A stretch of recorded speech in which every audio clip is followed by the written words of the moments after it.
Tom Hendrickson from the Agile Online Summit, where we bring great Agilists to the world. In this session, we're going to talk about engage and empower people through self-forming teams with Chad Beier and Jeff Bubolz. Guys, introduce yourself to the people here at the Agile Online Summit.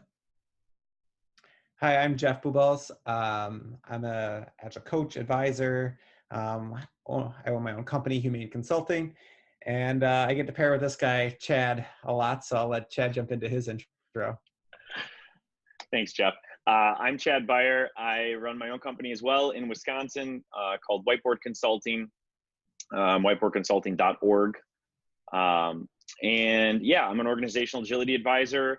Like spending a lot of time with Jeff. We love pairing on things, co-training Scrum courses, things like that.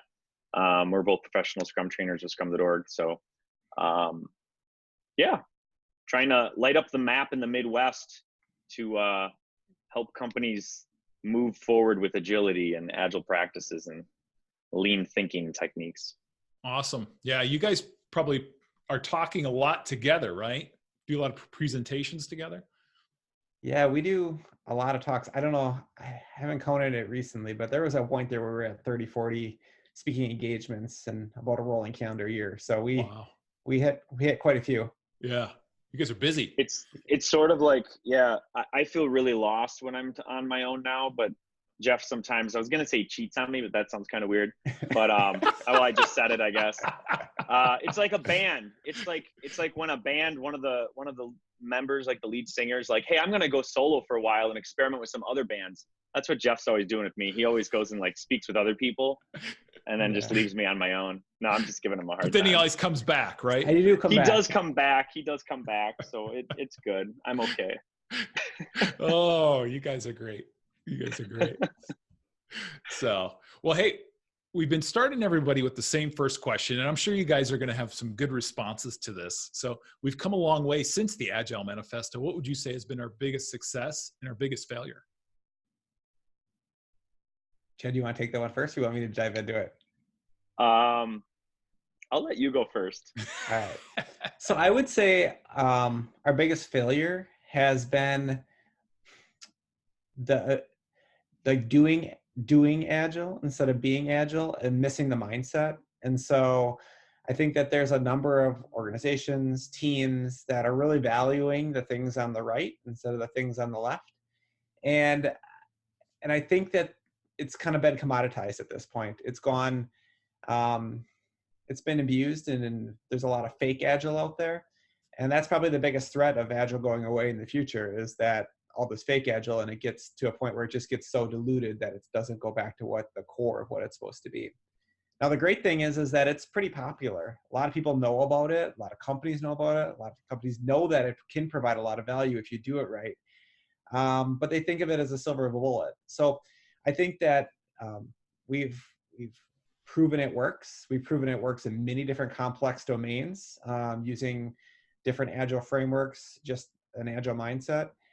And I think that those are some of the positives that we've got since the Agile Manifesto. It's just, we've got a lot of evidence now, and I don't know that there's any company out there that can survive without using some type of agile mindset going forward, because the world's not going to go any slower than today. It's only going to go faster in the future.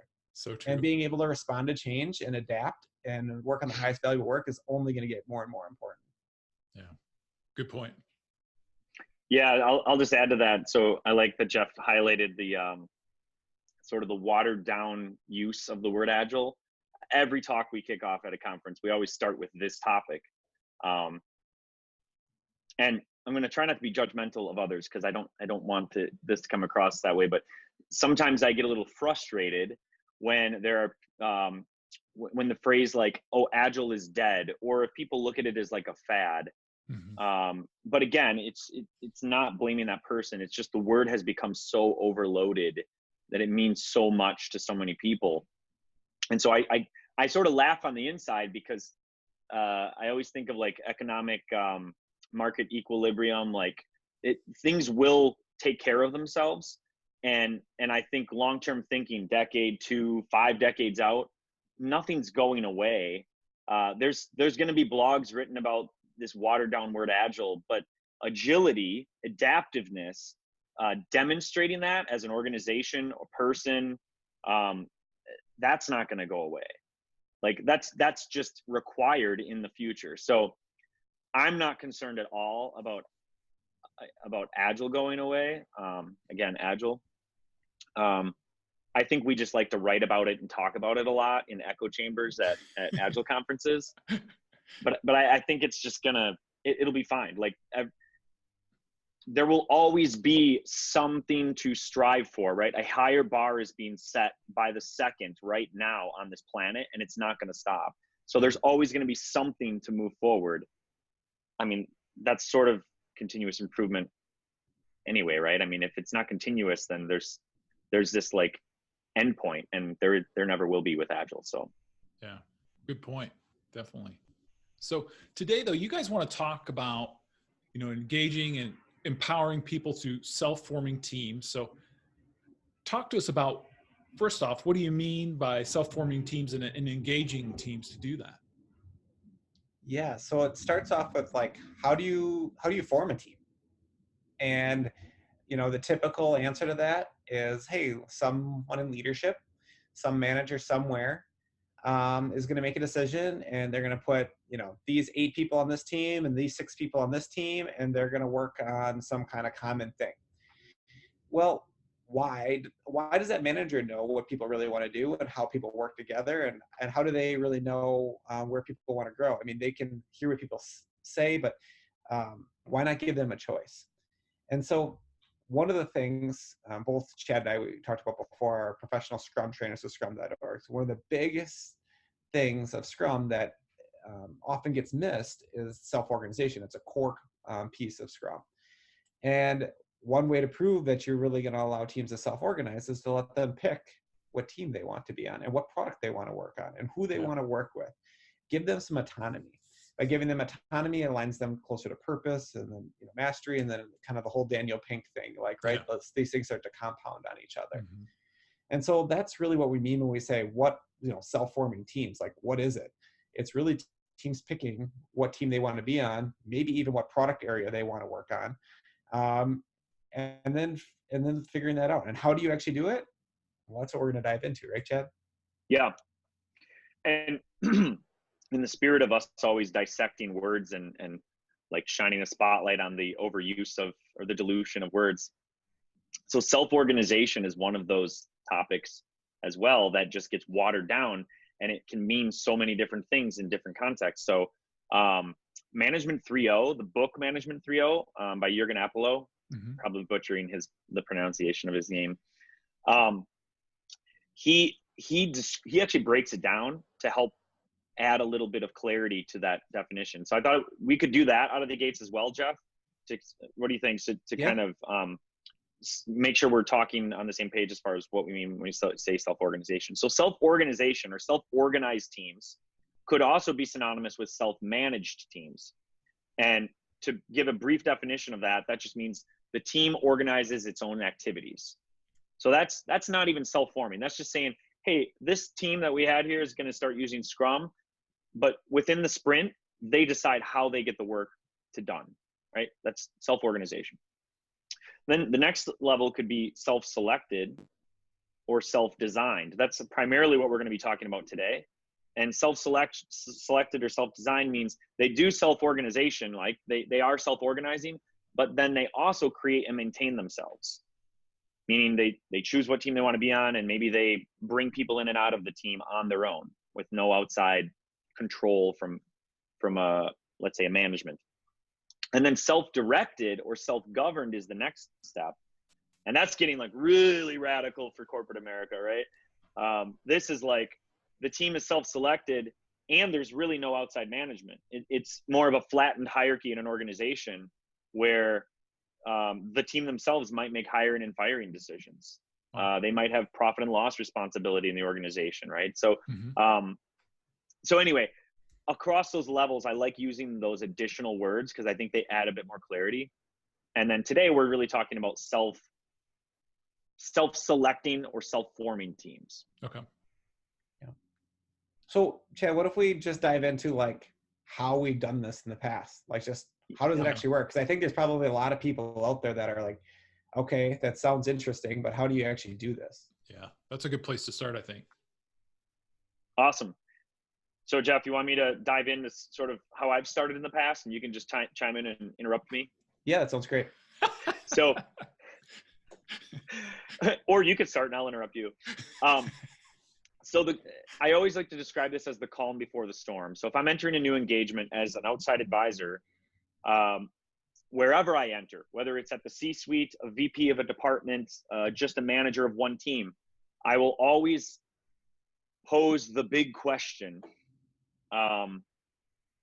What do you think about self-organization? What do you know about self-organization? Just to find out the comfort level. And what I'm always trying to do is really surface some of the fears around that might exist. And yeah, that's how I always start. It really starts with the big question, as I always put it. Jeff, what about you? I mean, how do you approach this out of the gates? Yeah, that's generally part of that first step when you're doing general discovery. It's like, let's find out what the level of interest is in self-selection and what's holding people back. And is this something we could overcome, or is it something we're going to just have to, we're going to have to skip for this time, but, could have provided a whole bunch of value. Once you've done that, the next step really is like, okay, we're not going to do this without guardrails. So we need to figure out what those guardrails are for when we self-select these teams. This generally comes from leadership. Whoever's bringing us in and says, technically I have the power by the organization as a director or VP, whomever I am, to organize these teams. I'm going to delegate that power. But before I do that, here's my guardrails of what needs to happen. And generally it's like team size. Maybe it's number of teams per product because they want to invest a certain amount over a certain period of time in these product areas. Maybe it's skill sets. Like, that's something, generally we talk about in a training course that's leading up into this is, what does cross-functional mean? What do you need to, deliver something concept to cash? How does that actually look? And we actually do some, activities where you build different things, like within a Scrum cadence, using sprints and building a product. And they get to really feel that. So usually it's like, okay, we need these types of skills. We need to deliver something to concept to cash. We want this number of people. Maybe we want some type of diversity. We want, a balance of skill sets, things like that, like more experienced to less experienced skill sets, things like that. We may talk about soft skills. We may talk about other things that we'd want to have. So we kind of came up with those guardrails. That's usually a conversation with leaders. Maybe they're talking multiple times with like the product owners. Maybe they're talking about this with, other people in the organization to kind of figure out, what do we actually need on these teams? So when somebody like an organization tries this out, do they usually like pilot it and like start with a smaller group, or what have you guys seen companies try? You kind of want to go all in. Like, it's like, okay, we're doing this thing or not. Like in an area, like you don't want to do just one team because you want to open up the options for all the people within that area to say, which team, what products do you want to work in? Mm-hmm. So it's kind of hard to do it that way. Now you could say, hey, we're going to do this. We're going to try this for 6 months. And then if it doesn't work, we're going to reevaluate, but let's see what happens after 6 months. Like you could step in it that way and make it not a like lasting change and set some expectations there. Like an experiment.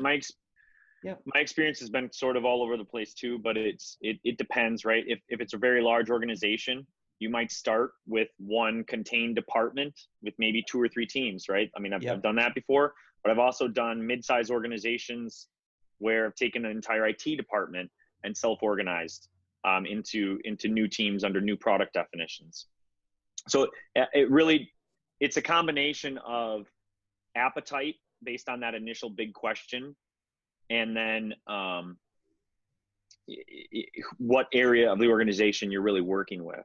But as Jeff said, getting that product definition right isn't the right word. Getting the product definition,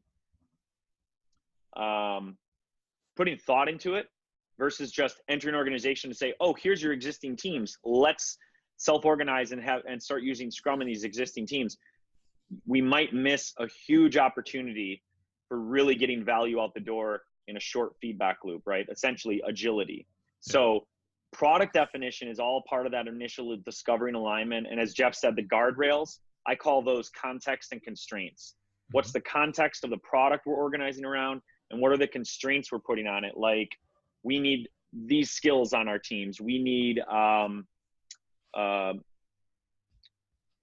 some other constraints? Team size. We might put a constraint on team size. We don't want teams larger than 10 people at our organization. Yeah. So, and management can help sort of set those guardrails, contexts, and constraints. Yep. So once you have that, then there needs to be a bunch of communication that goes out to get people aligned on what we're doing, why we're doing it, how it's different. Mm-hmm. Generally, my experience has been is as you start an engagement and you start going through this, you're not there. They don't know you as an advisor, as a coach. And so they're like, what the heck's going on? And there's a lot of fear that comes from that. Yeah. And so a lot of times you have to come in, talk about this with the teams, set some expectation. Maybe you talk with whomever the leadership is about communications that need to send out, and just give them that ease of mind. Mm-hmm. I think that's a big step. The other thing that you really have to do is go through some type of training together. I really love doing the Scrum.org Professional Scrum Foundations course. It's not a fundamentals course, it's a foundations. It sets the foundations for everything we're going to do going forward. And that course, we really get aligned on why we need cross-functional teams, how to build a product, how to get something done, why that is so important. And then coming out of that, it's like, okay, we get this. Now we're ready to take that next step and do, the self-forming teams. So do you coach the teams then on that next step from the foundations then into like selecting teams? And yep. And so it's great if it goes right into the next day. So as soon as you get done doing the training, like I just recently did an engagement where we did 2 PSFs on back to back, and then team self-selection on Friday. So it was like, there's no delay. We're doing this thing. Yeah. And generally the way it works is you get everybody into one big room. The first part of the day, we had a lead, like what I've done is usually has some kind of leadership kickoff explaining why we're doing this. As an advisor, come in and reset the expectation of what we're doing, how it's going to go, the agenda, things along those lines. Then it's like product pitch time. This is where your product owners come in and say, here is the product, here's what we're doing. Maybe they're showing their, if they got like a lean canvas or a business model canvas or something like that, they're showing that. They're getting people energized and excited about why you'd want to work on this product, all the cool things that you're going to be able to do. And then they're kind of each making their little pitch. It's kind of like a little bit of a reverse Shark Tank maybe or something. Yeah. And that's the next step. So Chad, how have you done that same part there, kind of getting started? Yeah, very similar. Bring in the support from leadership at the beginning of the session, sort of bless it, set those contexts and constraints, and then sort of with a vote of confidence, they leave the room. And maybe I'm jumping ahead, and then that's where we'd really get into the facilitation side of it, where Jeff or I or any, whoever is facilitating as an outsider, facilitates people self-organizing, which is it's a weird self-forming, right? But it's probably the hardest facilitation I've done, only because, and Jeff knows I'm hypersensitive to this. I am extremely cautious. And again, I probably am not hitting the expectations I have for myself, but I'm extremely cautious to not influence how the teams are formed, because that's not self-organizing. That's this outside advisor coach facilitated a session and told us what teams we should be on. Yeah. And so it's I always have a few people in the room will give me that deer in headlights look, like, so what are we supposed to do? And I will literally just look at the floor, walk away, and I just say, I don't know. You'll figure it out. Yeah. And that's so hard to do when you have people like looking at you for something and they want you to nudge them along. And I can nudge them through facilitation, but that's the hardest part for me. Jeff, I don't know, once you get into the facilitation, what you've seen. Yeah, I mean, anytime you let a team self-organize, and I feel this all the time as a coach and advisor, that like, I know the answer, or I know what I think the answer is, and I want to help you solve it, but you're not going to learn unless you do it yourself, and you're not going to have the ownership if I do it. It's this whole rent versus own conversation where, if you own a house, what do you do when there's a problem? You go fix it. If you rent a house, what do you do when there's a problem? You call the landlord. So if I tell you to do something and there's a problem, who are you going to come back to? Me. And I don't want you to do that. I want you to own that problem, and I want you to fix it for yourself in the future. Mm-hmm. So this whole event is really around that, is to give team ownership and to really build up that engagement. within your teams. That's the whole reason, or one of the reasons why management usually gets excited to do it, because it's like they're struggling with that. And this is one way to say we are changing the culture. So what I've done in the past is usually do some type of skill assessment. Let the teams do that. Give them space to say, hey, remember these guardrails we had? Figure out where you fit into those guardrails. Yeah. There's different activities I've run to kind of like come up with that. Usually I let the teams kind of do that. And then I say, okay, round one's going to be X number of time. Go ahead and figure out what team you want to go on. Let's see where we end up. Let's see where we deviate from the guardrails. And then we're going to do a review in 15 minutes or whatever time box we want to do. And then you kind of let the teams do their own self-organization. And then you just got to be quiet and step back and not do anything. Yeah. It's kind of like dropping your kid off at college. The work is done. Well, it started. Like you're not done yet, because the conflict's going to come, and you're not. Oh, yeah. And you're just waiting for the conflict to come, and then you have to help facilitate that when that does happen. But you're not deciding anything. You're just helping set up the conversations that need to happen. Yeah. Well, guys, you've really shared a lot with us today. Do you have any closing thoughts? Yeah. I think there is always this cloud of, there's fear around allowing teams to self-organize for whatever reason. Might be management feeling like it's a loss of control, or it's going to be chaotic, or, anarchy.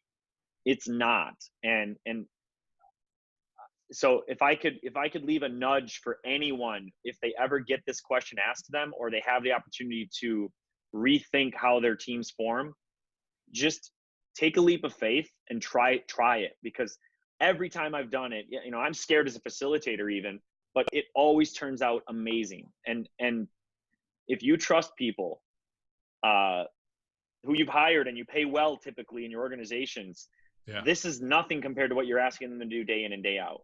Like, humans can handle this. We do it in nature, out in the real world all the time. We self-organize. So my nudge is just consider this, and don't be afraid of it. Yep. I'd say consider it. Consider bringing in somebody who's done this before, because we didn't get into all the details. There's many more details of how you actually go through and facilitate that. Some of the hard conflicts that come out of when one person wants to be on this team and there's just not enough room, or there's guardrails that say you can't be on that. And that's something where like an experienced facilitator comes in, and it's really good when it's not somebody internal, because they might have a bias. Even if they don't and they try facilitating it, it might appear that way. So if bringing somebody in, trust the process, engagement will increase, people will feel more ownership. It really is a great way to kind of change your culture and to start changing your organization. Awesome. Chad, Jeff, thanks for coming on. Thanks for having us. Thanks a lot, Tom. We hope you're enjoying the Agile Online Summit. To gain lifetime access to this great content, make sure you upgrade for VIP tickets. On behalf of Chad Beier and Jeff Bubolz, I'm Tom Henriksen for the Agile Online Summit.